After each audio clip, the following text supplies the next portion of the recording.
Bishibrom Nihaino or Bishuabo, Koila Shohor Gubindopur Puja Committee, Astrom Rung Nokni Tunkholawa, Kubang budget ni Kali Puja Kaizagna Tangaitongo, Nujitam October, Koktishalni Diboro, Puja Committee ni Kasku Shurab Ghost, Terni Nokpang, Shaka. Puja committee প্রতি বছরের মতোই এবছরও আমরা পুজো করছি। আমাদের এই পুজোর এবছর 53 বছর পূর্তি।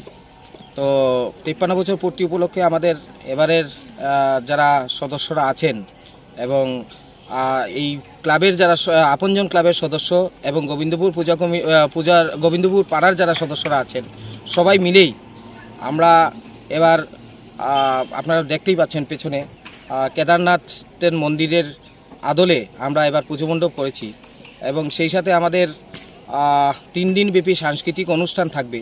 পাশাপাশি কিছু সামাজিক কর্মকাণ্ড আমরা হাতে নিয়েছি। মূলত এই পূজা প্যান্ডেল কারা নির্মাণ করছেন? এই পুজো প্যান্ডেলে যিনি নির্মাণ করছেন উনি হচ্ছেন সুজিত বিশ্বাস ডেকোরেটর বর্ধমানের উনি। আর আলোকসজ্জা কারা রয়েছেন? আলোকসজ্জা আছেন তপন দাস আগরতলার তপন ডেকোরেটর। আর প্রতিমা যিনি করছেন আমাদের মানে এটা আমরা প্রতি বছরই আমরা লোকাল শিল্পীদের আমরা এখানে করি এবং এবারও ও বাইরে থেকে শিখে আসা একটা ছেলে, কুমারটুলি থেকে কাজ শিখে আসা একটা ছেলে বান্টি সরকার, ও এই প্রতিমা করেছেন এবং ও এবার আমাদের প্রতিমা অন্য ধরনের প্রতিমা এবার আসলে পরে দর্শনার্থীরা আসতে পারলে দেখতে পারবেন এই প্রতিমা আমরা অন্যরকম প্রতিমার একটা এখানে প্রদর্শন করতে যাচ্ছি।